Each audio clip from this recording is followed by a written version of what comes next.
especially for those 5 years, I lived in 6 different countries around the world.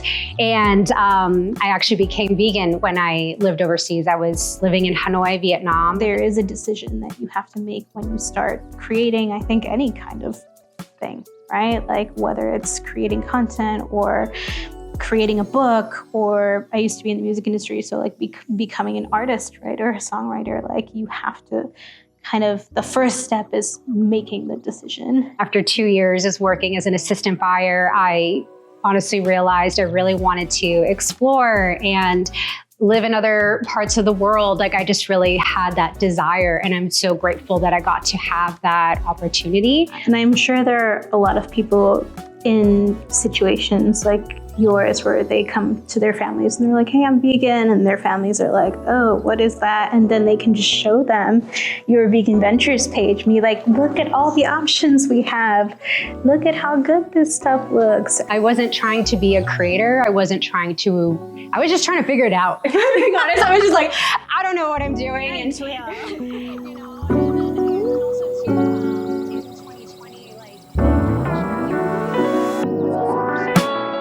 Today, I'm so excited to have my friend Ashley Castellanos, creator, writer, digital marketer, and founder of Vegan Ventures, a travel and food platform that highlights a bunch of really, really amazing things that we're about to learn about. So, Ashley, hi. I'm so excited that you're here. Hi, I'm so happy to be here. How are you feeling? I'm feeling great. I would love it if you could tell us a little bit more about your platform and what you've been up to lately. Yeah, so my business is called Vegan Ventures, and it did start off as a hobby 5 years ago, simply just sharing my favorite recommendations when it came to food, especially here in Portland.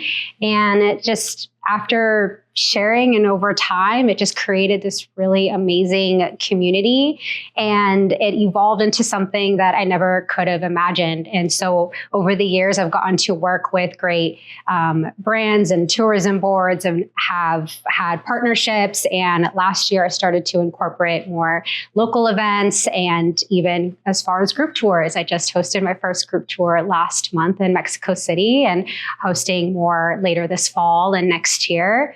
It's been an incredible journey as a creator, but also as a digital marketer and business owner. I feel like I juggle and wear a lot of hats, but it's been an incredible experience so far. That's so awesome. And how long ago did you start again? So I started, my first post on Vegan Ventures was January 2nd, 2020. So it was 5 years ago, and it was something that I wasn't trying to do anything with, if I'm being honest. It was just for fun, and it was something that I just simply enjoyed sharing about.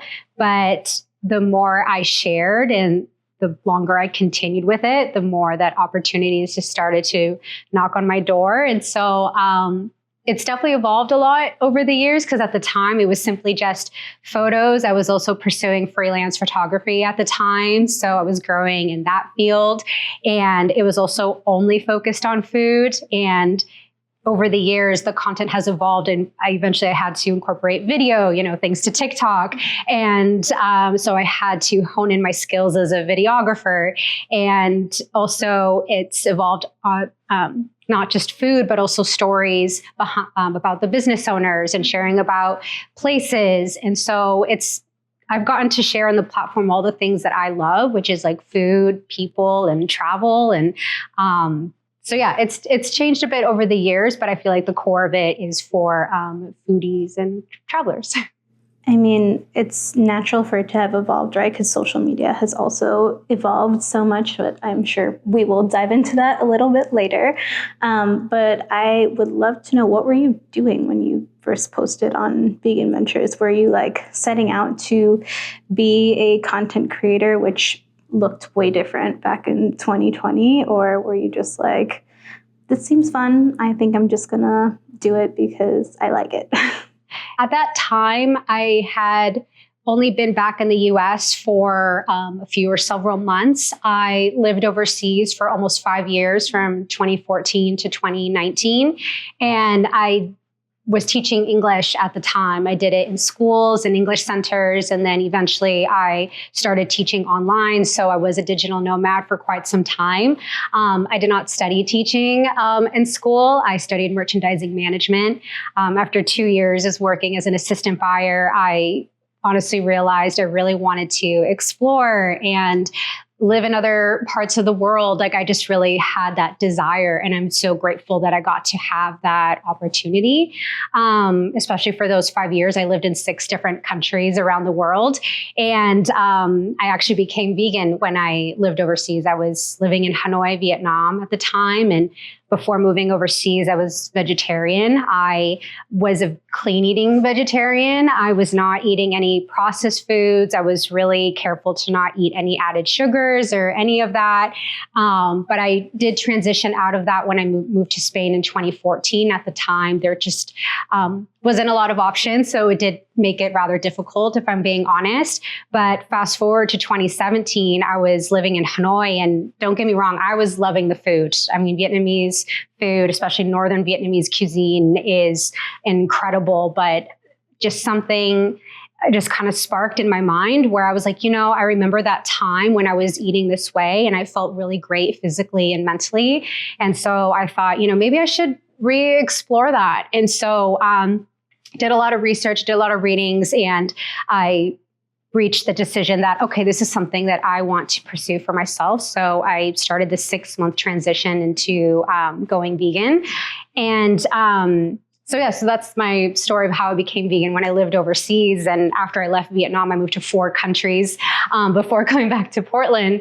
But when I came back to Portland, it was meant to be a short visit, if I'm being honest. I was still teaching English online. I felt very lost at the time. If I'm being honest, I didn't really know what was next for me. I felt like, okay, maybe I should, leave the country again. I knew I wanted to transition out of teaching, but I didn't know as what. I did have a travel blog that I started in 2018 when I was living in Argentina, and I was trying to monetize that or trying to grow that, but it didn't really go anywhere, if I'm being honest. And so, it was a lot of soul searching.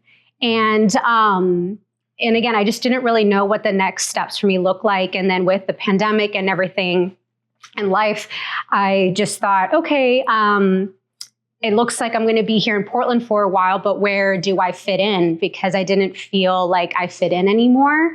I came back at 29 years old, and a lot of people that I knew were in different stages of their life and their career. And I felt like I was starting over. And so I remember the only reason why I started my Instagram page was because a friend of mine had suggested that maybe I start a food page, because while I was very unsure about what the next steps were for me, I was enjoying re-exploring Portland and Oregon in itself through a new lens. There were a lot of things that I was discovering about Oregon that I actually didn't know despite growing up here. And also, since I had come back as a vegan, I was pleasantly surprised to see like how vegan friendly the city is. And I loved exploring it, and I wanted to share about it. So I did on social, and a friend was like, Ashley, you're posting like all the time about food. Like, why don't you just start a food Instagram? And I just thought, you know what? Why not? So that's how I started Vegan Ventures. I actually had a subcategory in my travel blog that was centered around vegan food and vegan finds in my travels. So that's where I got the name from. And so, I wasn't trying to be a creator. I was just trying to figure it out. If I'm being honest, I was just like, I don't know what I'm doing. And and then also too, in 2020, like, I had mentioned earlier, I was also pursuing freelance photography. I remember through my travel blog, I did pick up a digital camera, and a friend of mine really loved my work, that she was my first client as a photographer. So she flew me down to Oaxaca, Mexico, and that was my first ever shoot. And I didn't even have a DSLR camera at the time. I remember pulling out my little digital camera, and she was like, that's your camera? I'm like, this is who you hired. You said you love my work. This is what I shoot with, But so I was pursuing like other work. I was doing photography part-time. Eventually I lost my online teaching job, and I got a job as a sales rep. And then eventually I did photography work. And then I eventually I became their marketing manager. I remember having to pitch myself because I found out they were letting go of their agency.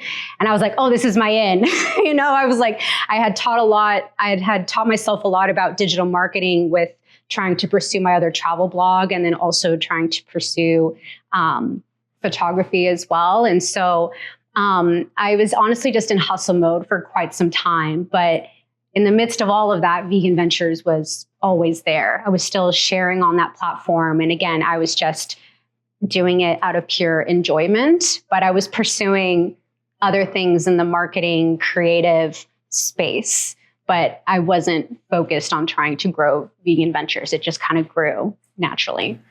It's funny how that happens, because I had something similar happen to me. And the more I talk to people about their journeys and their paths, I realized that our whole lives, even the things that we probably don't think about, like from childhood and from high school and whatever, they all kind of prepare us for whatever it is that we're doing now. The same way I feel like whatever we're doing now is preparing us for whatever is next, even if we don't know what that is.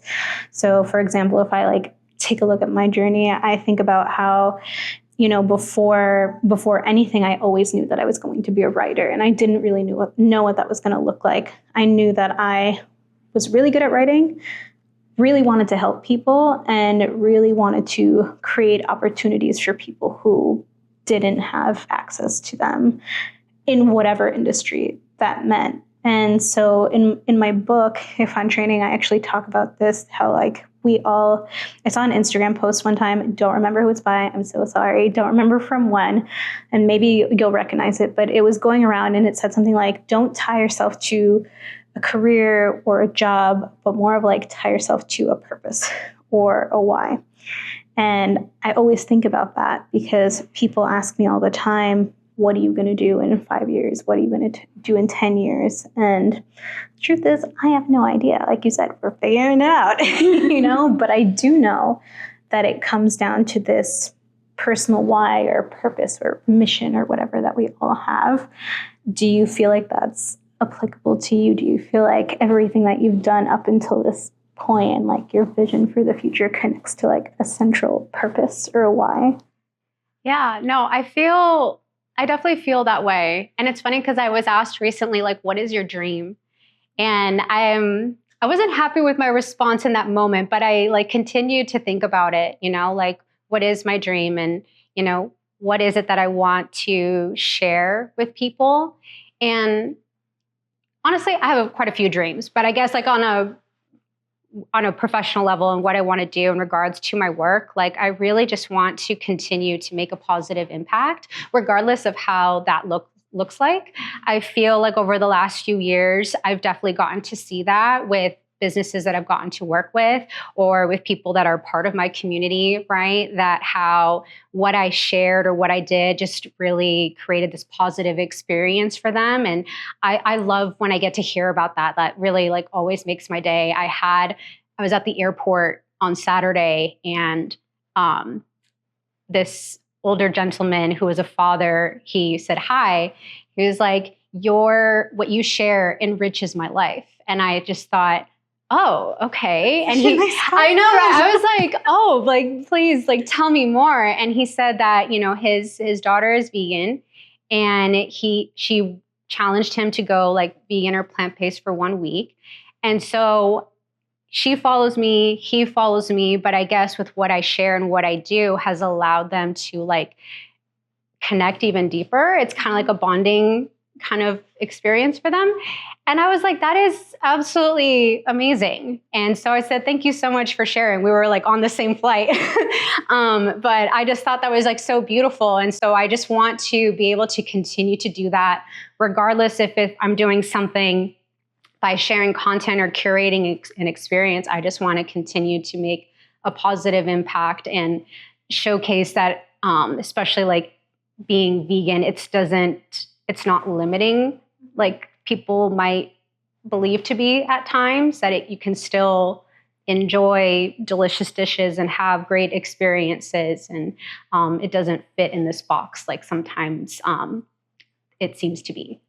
Well, since you brought that up, I have a question. Mm-hmm. Because we're both Latina, we know that sometimes the Latina community is not so fond of the idea of being vegan. Do you feel like your content and everything that you've done has kind of helped shape that conversation and change the narrative for a little bit? Like, was your family supportive right away? I have so many questions about this. Yeah, I remember when I came back, because I remember when after I left Vietnam, I came back for a week before moving to Spain. And I remember we had some gatherings and parties with family friends. And I remember that's when I shared with my parents, like, vegan. And I just felt like they were maybe surprised, because they were like, okay, that's not something that we hear often. But they were very open to it. And they always have been over the last few years, or well, I guess this year's now makes it 8 years being vegan. But even when I visit my extended family, they've always been supportive. I feel very lucky that with the people I have around me have always been supportive. And even when I was making that transition in Vietnam, no one really questioned it. I think the only time it was questioned, they just asked do you miss meat, And if I'm being honest, I didn't. I was eating out twice a day. There were a lot of great vegan options, not just within Vietnamese cuisine, but a lot of international cuisines that Hanoi has. And so I always left a meal feeling satiated and very happy, very pleased. So I don't know. I just feel like showcasing hey, this is what I'm doing and it makes me really happy, has allowed people to be, I guess, more supportive about it. Okay, this is her decision and she's really happy about it. And I want to support that, or I respect that. Because at the end of the day, it is very much a personal choice. And I make that very clear with people. I don't have any expectations with anyone around me. It's just that this is my decision. I just hope that you respect it and we can just move forward together from there. So, yeah. And I'm sure there are a lot of people in situations like yours where they come to their families and they're like, hey, I'm vegan. And their families are like, oh, what is that? And then they can just show them your Vegan Ventures page and be like, look at all the options we have. Look at how good this stuff looks. And, for a lot of people, because I went plant-based temporarily to help with my endometriosis and my PCOS. And I remember bringing, I think it was my brother, to a vegan restaurant for the first time. And he had no idea that it was all vegan. And after that, his whole world had changed. He'd be like, what? I can do this? Oh my God, this is so crazy. And I feel like now that we have more creators like you who are, showcasing what's possible, I feel like it makes things a lot easier to just show the non-believers or whatever we want to call them, that, it can be possible to not have to limit yourself. So that's really awesome. But I want to dive more into your journey as an entrepreneur, because I think it's really amazing. As we know, the creator economy is really, really grown in the last 5 years and continues to grow. Of course, right now, I don't remember the exact statistic of how many billions it's projected to be in the next 10 years, but it is in the billions. What was that aha moment that you had when you were like, maybe I should be doing this full time? I don't know if it was a particular moment, but I reached a point where I was just obtaining a lot of different types of opportunities that I felt that if I really want to make something of not just being a creator, but of something of my brand and my platform, I really want to give it my all. And so I think that was just kind of the biggest factor of I really want to grow in this space, as a creator, as an entrepreneur, and also provide, my own products and I guess services when it comes to events and whatnot. And so that was kind of the decision for me, that I felt like I also have a lot to give. And I feel like I need to give more time into this and just give it my all. So, I just kind of felt like I couldn't really manage all the vegan venture stuff on top of my day-to-day work. And so it was just a matter of making a decision of like, okay, do I go half and half or do I go all in? And so I just reached a point where I just felt like there was a lot of momentum and opportunity that helped me make that decision to go all in. Do you remember what some of those early opportunities looked like for you? Like maybe like some of your like standout ones of like when you first started? When I first started, like, I guess like monetizing. Yeah. So what's interesting is that like I started monetizing a little bit like even up to 4 years ago. And this was like before going in full time. But I was sharing with someone recently that it was like one of my first partnerships that I got to do was with a local small business. It was woman owned and it was a sustainable chocolate business. And she sent me a DM, and said, hey, like, I love what you do. I would love to talk more about how we can work together to promote her business.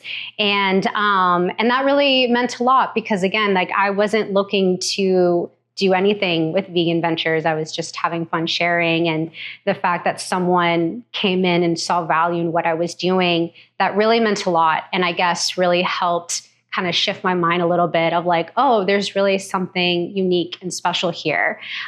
So I want to shout out to her. I know she's transitioned like out of her business since then, but she was incredible to work with. And I really loved what she was doing in terms of creating this chocolate business that focused on sustainability. So there was no single use like wrapping or packaging. And then all of the chocolate was dairy free. So of course it made sense for her to want to target, like a vegan community who would be interested in dairy free chocolate. But she was one of the first. And that was incredible. And then another one early on was a very well-known Pacific Northwest brand. They do a lot of snacks and sandwiches. And I was a very small creator at the time, but again, they wanted to work with me. And we got to do a feature where I went to their headquarters and I actually got to see some behind the scenes of how they do all their production. Of course, there were certain things I couldn't capture, and but it was the coolest thing because I had been such a fan of theirs for years. And the fact that they were like, yeah, come in, we want you to capture our headquarters, our day-to-day and share our story. I was like, wow, this is amazing. So that was honestly pretty incredible and something that happened pretty early on. And again, I was a pretty small creator, but they also saw a lot of value in what I was doing and how excited I was to share about these type of businesses. And so that was another huge standout for me. You actually just mentioned something that I wanted to talk about because I feel like so I don't work with a ton of creators for the entrepreneurs that I consult and do strategy with. But one of the things that I hear all the time is like, well, I'm too small to have opportunities or I'm too small to monetize. So what would you say about that? I also know that like times have changed a lot in terms of social media and how things work now. But what would you say to the creators who maybe are just starting out and think that they're too small for opportunities? First, I would say I empathize because I've definitely felt that way. Like, it's like, oh, but you tie your value to those type of vanity metrics, and it's something that I've had to like, I feel like unlearn and realize that I have so much value in terms of like my time and the quality of work that I produce. And also I feel like my expertise in this space because, before going all in with vegan ventures, I worked as a marketing manager. I did freelance social media management and all these things. So I have a lot of these skill sets that I tie into my content.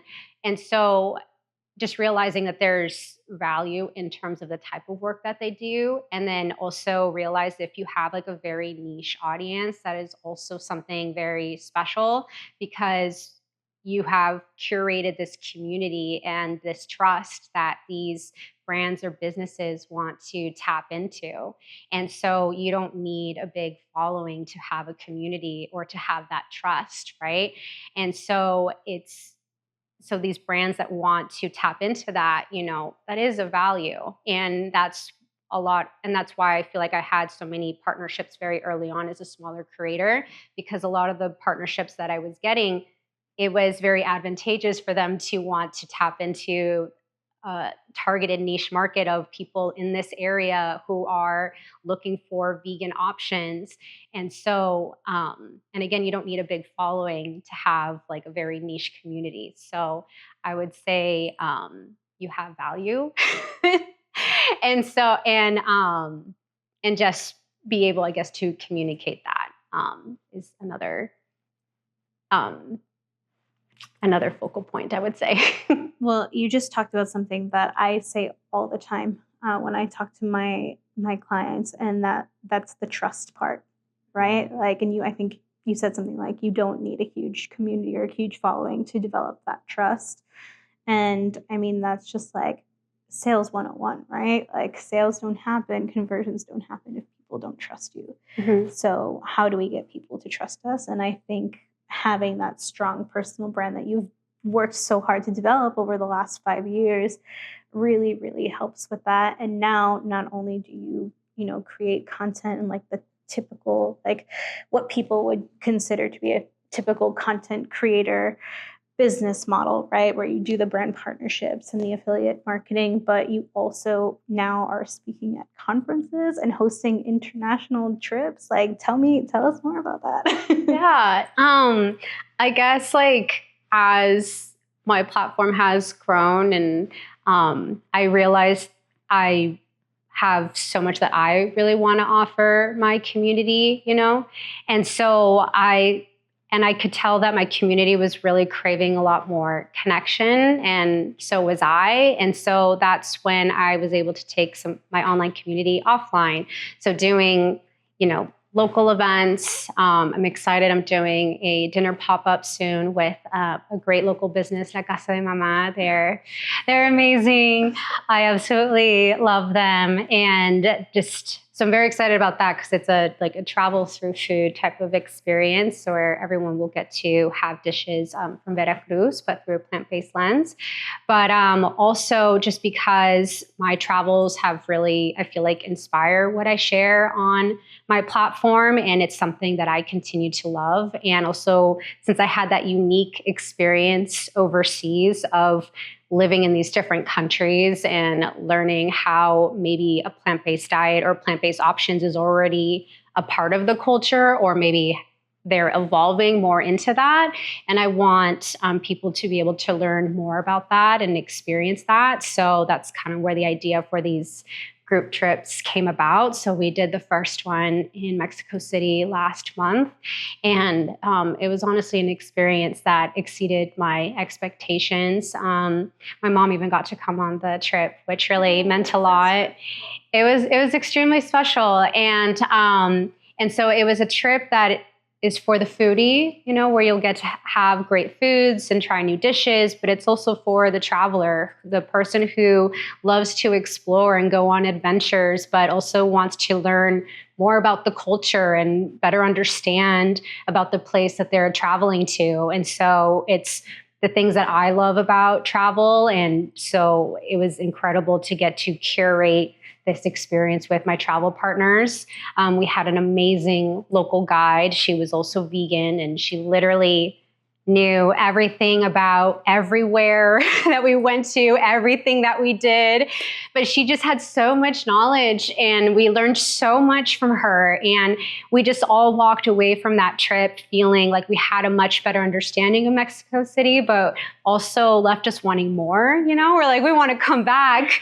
And also too, everyone came as strangers, but we left as great friends. And that was very special to me. And again, that's another thing that I loved of my time overseas and through all my travels, is that what really enriches an experience are the people that you get to share some of those moments with. And so it was nice that we got to share all these very special moments on the trip together. Small group trips are the best. I've hosted 3 retreats now with my business, and it's just, there's nothing like it, right? Because you get all these like-minded people together that at least have one or two things in common, right? It doesn't matter like the age difference or what industries they're in, like they all have some kind of common ground. And then you force them to talk to each other because they're literally there for 24/7 together for a few days in a row. And like what comes out of that is really, really awesome. Yeah, so I'm very excited to do more of that. I'm doing another trip this fall, and then I'm doing many more in 2026. So yeah, people can sign up for waitlists if anyone is interested. But I'm very excited to create more of those experiences internationally, but also locally. There's other fun things that I'm planning within Portland that I'm excited to share. But I'm very excited to focus more on curating experiences. And do you think that we'll be seeing you doing any more keynotes? I know that you just had a big one. Yeah, that was honestly, it was really cool. I got to speak at TravelCon in Tucson, and that was an incredible experience. And that was my second time going to TravelCon. Like last year, I went as a guest, and this year as a speaker. And I just really enjoyed going for the community aspect once again.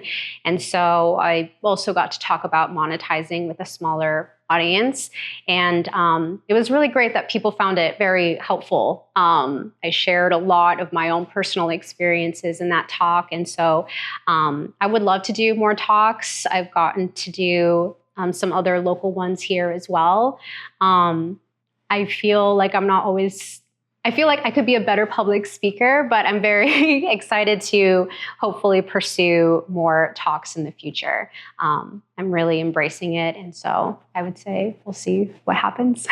Practice makes perfect when it comes to speaking. Yeah. And at some point you're just able to kind of like do things like on kind of like, it's like a little bit of muscle memory. Like once you tell your story a certain amount of times, you're just kind of like, oh yeah, I can do this with my eyes closed and 8 million times in a row. Exactly. Do you feel like as a creator, you know, who is not just creating content, but you're really like building a media platform, right? I think I called it an ecosystem the other day because that's just what it seems like, right? There's all these different revenue streams and all this potential for more opportunity. Like, do you feel like with the way things are changing with social media and certain programs that support creators getting cut, especially right now, like, do you feel like this is the way for creators, that all creators should be trying to diversify a little bit? I think creators should always diversify their revenue stream and not always put all their eggs in one basket. Like, you know, brand partnerships tend to be the number one way that creators monetize. But, you know, you see creators, you know, develop their own merch line or some sort of like product. Maybe they also provide services or affiliates, right? Like you just always want to diversify. And that's something that I've always seen over the years, even like past when it was just like bloggers, right? And you saw like those blog websites. And so it's always been that way that you want to diversify. And so I feel like it's still prevalent today to continue to do that. And especially if you want to grow like your own brand, it's important to diversify your revenue streams and finding other ways to monetize. How does one know if they're ready to start monetizing their content? I feel like it might look different for everyone. I feel like, you know, if that, because for me, I feel like it kind of knocked on my door is how I got started. And I feel like that might be the same for other creators. It just kind of knocks on your door like, hey, we love your content. We love what you're sharing. We love to work with you, right? And I feel like it just comes down to, you know, is that something you really want to pursue? Is this an avenue that feels right for you? Because there's some people, they don't really care to monetize it. They just simply enjoy creating and they don't really want it to be a part of, they don't want it to be their career or anything, and that's totally fine. So I feel like it comes down to like, what are your goals, you know, and why are you creating? You know, is it because you simply just do it out of pure enjoyment and it's kind of your creative outlet, or, you know, an opportunity knocks on your door and you're like, maybe I should, you know, explore this a little more. So I feel like it's a very personal question and depends on, you know, everyone's goals. I think it's kind of like what we were talking about earlier off camera about like deciding what kind of creator you want to be. And I say the same thing when people tell me, oh, I think I want to write a book. I'm like, great. So there's a difference between writing a book and being an author. Yeah. And the difference is, you know, you can write a book and you can write a book just to like check it off your bucket list, you know, and you can spend all this time writing it. And when it comes out, like, it's up to you if you want to market it and try to sell it or not. But if you want to be an author and get multiple book deals, the speaking engagements, all of the things that come after, you know, to be able to actually make money from it, because shocker, you don't make millions of dollars off of book sales unless you're Michelle Obama or Oprah. So, you know, there is a decision that you have to make when you start creating, I think, any kind of thing, right? Like whether it's creating content or creating a book, or I used to be in the music industry, so like becoming an artist, right, or a songwriter, like you have to kind of, the first step is making the decision and then deciding to go all in, I feel like. But let's just say someone who's watching this has already made that decision and they're like, okay, I'm ready to start monetizing content. Do you have like top 3 tips of like maybe like a checklist of things that they need to have or need to do? Yeah. So I think when it comes to monetizing, it's first figuring out which revenue streams you want to start monetizing with. So if you are looking for brand partnerships, and maybe they're not reaching out just yet, you can always reach out to them. So any cold emails or DMs, right? And you just kind of put together a little template, a little blurb about yourself and what you share and what you do. So you can start outreaching if that's an avenue you want to pursue. If you want to offer something for your community, right, I would definitely start creating an email list, because that is something that you own. As we saw with the temporary TikTok ban, everything can go away literally overnight. And so you want to, start growing an email list. There's a lot of great link in bios where you can start like capturing those emails. So I would start there because again, like you get to own it. And then probably like your third, because there are so many different ways to monetize. I would also say have like a link in bio as well. There's so many, there's like Stan Store, there's Linktree, there's Beacons, there's Bio, and just see how your content can leverage like people going into your link in bio, and that could be a link to an affiliate or something you offer or your email. So I would look into which link in bio platform makes sense based off like what you want to offer. Having some like central place to direct people to in order for them to like learn a little bit more about you, you know, what you can offer, and then anything else that you might want them to know. Yeah, because like I feel like I do have a website now, but sometimes maybe a website doesn't make sense for every creator or for everyone. So, but a link in bio, just kind of platform, I feel like you definitely want that, another area to redirect people. So I would say that, yeah.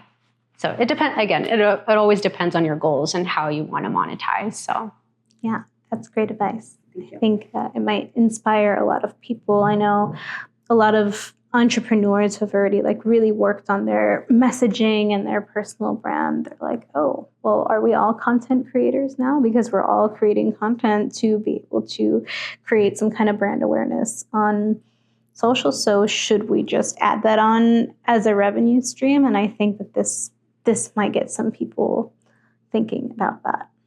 I mean, I've even thought about it myself.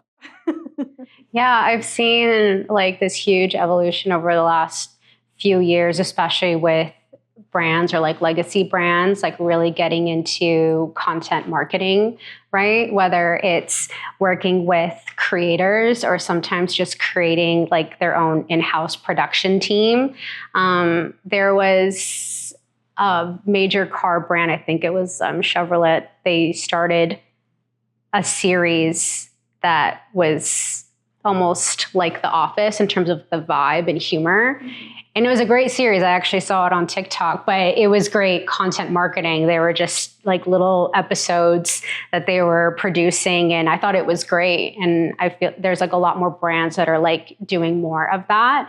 So I feel like having more of an online presence is more, it's definitely something important to have these days, rather than just always doing the traditional ads like we grew up with, like on television and magazines and print, right? So just there's a lot more companies that are just incorporating more and more of their own in-house production teams and just pushing out content. I mean, it's just the way that people like consuming content now, right? It's like people want to see real people that have used products or have had experiences, right? And I think, I was just talking about it with another podcaster this morning, and we were talking about how in every industry, like you need to have some kind of platform now. Like gone are the days where, if you're an artist and you're playing like on the street, that someone's just going to be like, I want to sign you, even though nobody knows who you are, right? Or even for authors, like the truth is that if you don't have a platform, like an agent is going to take one look at you and be like, how are you going to sell books? Yeah, it's become the thing these days that you need to have some sort of following. Like, yeah, if you want to be a published author, or sometimes even like dancers, like backup dancers, like they also need to have some sort of following now too, apparently. And then even like in film, I've seen a lot of talk of not going down the festival route. They're just like sharing their film on YouTube, and that's opened up doors for them to get more directorial work or producer work or whatever it is, right? So it's really shifted a lot over the last like few years especially. So it's going to continue shifting because the world's crazy, life's crazy. Yeah. Do you have any predictions on like what's next? Like, are the platforms that are relevant today going to continue being relevant? Like what's your thought leadership take on the creator economy? Well, it is definitely going to grow, as you mentioned. It's going to grow a lot, but it'll be interesting to see. I don't know. I haven't thought that far ahead into the future when it comes to predictions, but well, do we think TikTok is going to continue to survive? That's the first question. Who knows? There's so many conspiracy theories, so that it'll be interesting to see, but that's why it's important to have like something that you own at the end of the day, like an email list, if you are looking to offer something within your community, right? But we've seen platforms come and go, like Vine, that was a thing at one point, and then it just, fell off the face of the earth. And so, being a creator, but like even just an entrepreneur in general, like you have to learn to be, you have to learn how to be able to adapt and evolve, So I just feel like as long as you are able to adapt, hopefully you'll be okay. And the cool thing is I feel like, I think when people hear like creating content, they automatically assume that they have to be on camera and making videos all the time. But something that I know is growing right now for my writers out there like me who don't love being on camera all the time, which is so funny to say now in this very moment. But there's a lot of platforms like Substack that are making, being a creator, like as a writer, like a lot easier, and being able to, start like paid subscriptions on your newsletters and grow your community that way. And if I had to make a prediction, I think that long form content, including, written content, is going to make a comeback if it's not already, So I think that that's an exciting thing that we have to look forward to for writers, especially like me. No, I 100% agree. I feel like there's a lot of people who are craving to just going back to simpler times, because video, it takes a lot. You're really putting yourself out there, or even if you're not being in front of the camera, it does take up more time regardless. And so I've seen a lot of even photographers and people who just enjoy still images of just wanting the old Instagram to just come back. They're like, can we just go back to sharing photos? And like for you, like writers, can we just go back to writing? So it is exciting that Substack has become another very popular platform. So, every several years, the pendulum swings the other way, right? So I think we're going back into, like writing, and then podcasts have become quite the thing, which honestly to me is kind of like another version of what radio used to be, right? But now what's great is that there's just like a less barrier to entry in order to be able to create on these platforms. Now you can take ownership yourself. You can share what you want on any platform that you want and be able to start monetizing right away, especially if you are going to do a subscription or go down the subscription route. So I think there's going to be more and more subscriptions. I think, to answer your question from earlier, I think there's just going to be a lot more and more subscriptions in the future to help support anyone that is creating. So, well, that leads me to my last question for you, which is, what's next for you and for Vegan Ventures? Am I hearing that there's a subscription coming soon? I actually used to have a subscription for a while, and then I transitioned out of that, but it's something I wouldn't be opposed to re-exploring. But what's next for me is that there's going to be a lot of local events that I'll be announcing soon in Portland, and more group tours for the next year. And I'll still be creating content, and I feel like that will never go away, as that it's a huge part of like my business and what I do. And I do love creating. But yeah, I'm excited to just curate more experiences for people. And since you're, being asked to speak more and more on like your experience as a creator, do you think that perhaps coaching other creators is in your future, or something that you do currently? Maybe. It's not something I'm doing currently, but I would say never. But currently, I'm just very excited to continue to focus on growing Vegan Ventures even more, and just building out that brand even more. So that's what I'm focusing on right now, and then we'll see what the future holds. Someone very, very smart and very successful just told me when I was catching up with her over the weekend, she said, try not to think about the future so much and make space for opportunities to come to you. Mm-hmm. And so I'm trying to do that and not be so obsessed with planning my every single next step move, because I think she's right. Like everything that I could have ever imagined to happen, I've manifested in some kind of weird way. And if we try to literally plan out like every next step of our life or careers, we just become so obsessed with this timeline, and it doesn't let us break out of it. So like we could be getting the signs, right? And things could be right in front of us, and we will have no idea because we're so focused on that timeline. So I think it's great that you're one step at a time. No, I 100% agree. I feel like everything that has happened over the last 5 years, I never could have predicted, but it's more than I could have ever imagined. Growing up, I always thought that like Anthony Bourdain had my dream job. And I feel like in ways I've gotten to live out that dream in different ways that, I never could have imagined. And so I feel very lucky to be in the position that I'm in, and I'm very excited to see what the future holds. But like your friend said, I'm just embracing what comes my way. Like I have plans and I do have ideas, but I'm also open to, whatever comes through. So I love that. Thank you. Wow. Thank you so much for being here. Thank you so much for having me. Where can people find you? Yeah, so on socials, you can find me at Vegan Ventures on Instagram, TikTok, Facebook, and YouTube. And you can also check out my website, which is veganventuresofficial.com, where you can find more of my events and upcoming group tours. And go on a tour. Go on a tour, yeah. Thank you so much.